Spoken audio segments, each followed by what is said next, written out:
Over a week ago, the Israeli state bombed displaced Palestinians sheltering in Rafah, slaughtering dozens of innocent people, including children, who were burned alive and beheaded by the attack. Now, the Israeli state then proceeded to execute their classic playbook when they commit these atrocities.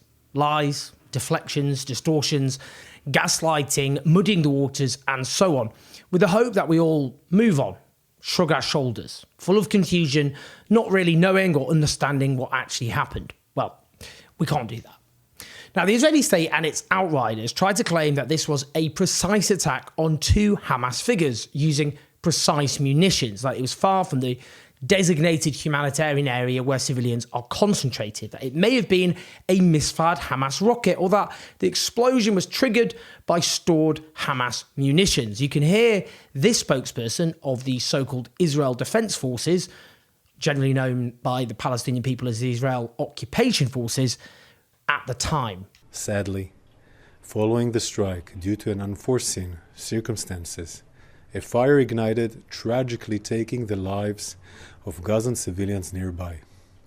Despite our efforts to minimize civilian casualties during the strike, the fire that broke out was unexpected and unintended. This is a devastating incident which we did not expect. We're investigating what caused the fire that resulted in this tragic loss of life. Our efforts to minimise civilian casualties, he emphasises, with a fire breaking out which was unexpected and unintended. Now, it should be noted that the widely respected independent NGO Médecins Sans Frontières emphasised that the strike took place in a designated safe zone as soon as this attack happened. Now, it should also be noted that the Israeli forces widely briefed that the strike was conducted using two munitions with small warheads suited for this targeted strike, boasting that the bombs only contained 17 kilograms of explosive material, which is the smallest munition, they said, that their jets can use. Now, the academic and my near namesake, Mark Owen-Jones, who specialises in taking on misinformation, said they appeared to be misleading everyone at the time by saying that the 17-kilogram warhead used in the Rafah attack is the smallest they have.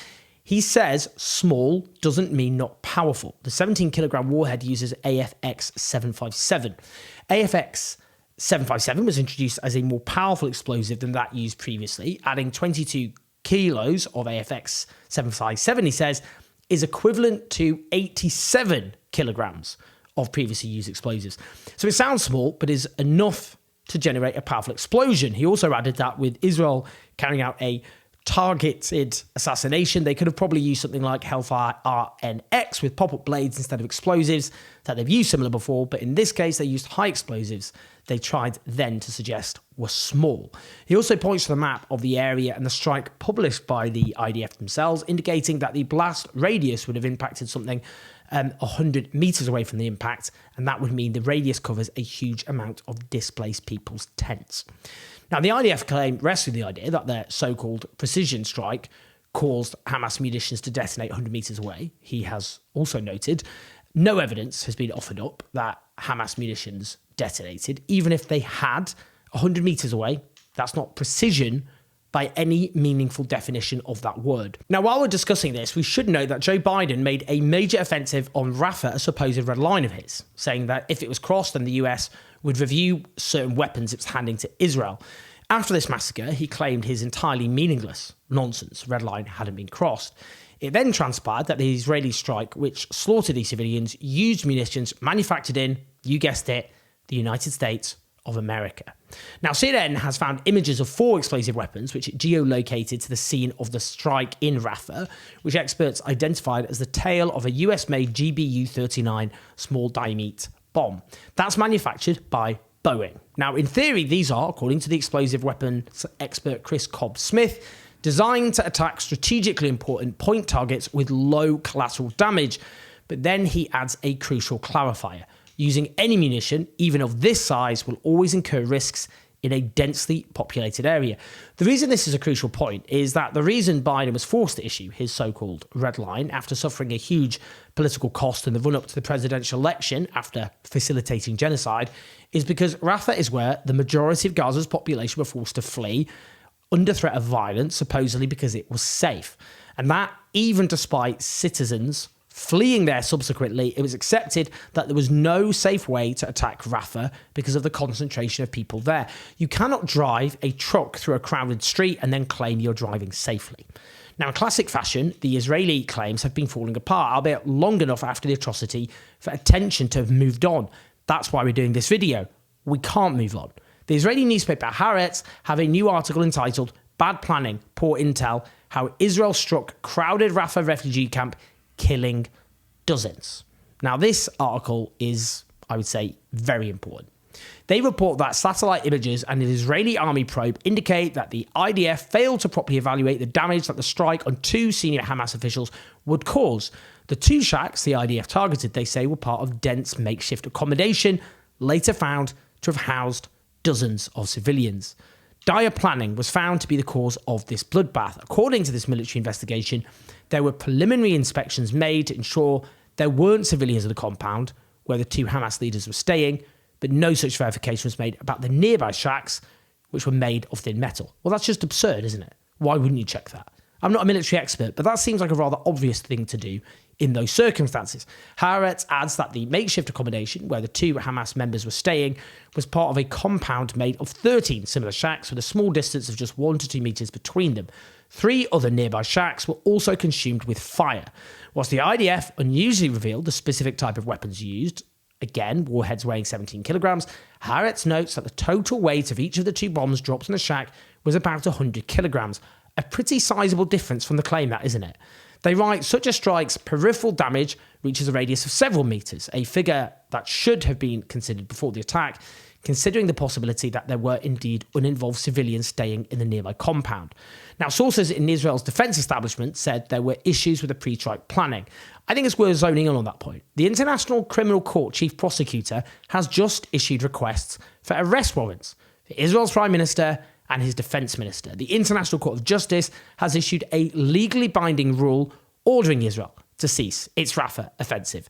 The main ally and patron of Israel, the United States, on which it is entirely dependent, has been forced into a position of growing public frustration and is at least theoretically threatening to suspend some weapon sales. Western public opinion, including in the United States, has turned devastatingly against the state of Israel. A new poll suggests that 30% of American Jews think Israel is committing genocide, with even more, a higher percentage of younger American Jews thinking the same. Now, you would think in these circumstances, the Israeli military establishment might go, well, look, we're in a particularly vulnerable place right now. We need to wait for this to just blow over. Let's just avoid anything which could cause any more problems. Let's just be extra careful. So what exactly happened there then? These guys boast of being one of the world's most advanced militaries. They're under huge amounts of pressure and they immediately cause a huge massacre.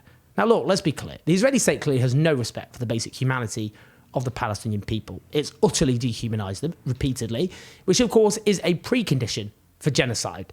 Just imagine, now let's just imagine, the last 8 months on earth for these fellow human beings who were slaughtered, many of them undoubtedly dying in unimaginable, agonizing pain. How many times did they have to flee from one place to another, desperately looking for safety? 6, 7, 8 times? How many of their loved ones and friends who have already been killed have they wept for? How many were already injured or maimed? How many times has panic overwhelmed them as explosives detonate near them? How many have spent sleepless nights weeping over their predicament? How many have suffered from hunger, from thirst, from lack of access to medical treatment? How many of them have comforted themselves that whatever horrors they have endured, they still have each other?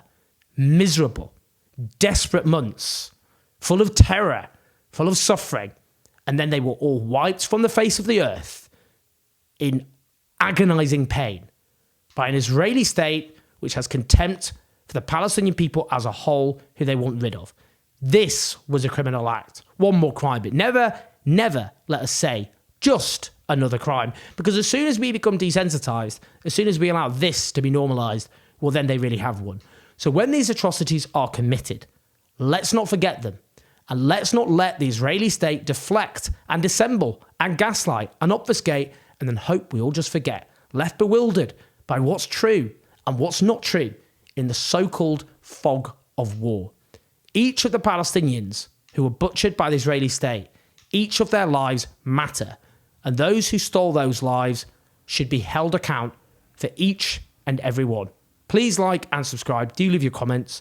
Do share. Do help us keep challenging the pro-war media at patreon.com/for listen to the podcast. I'll speak to you soon.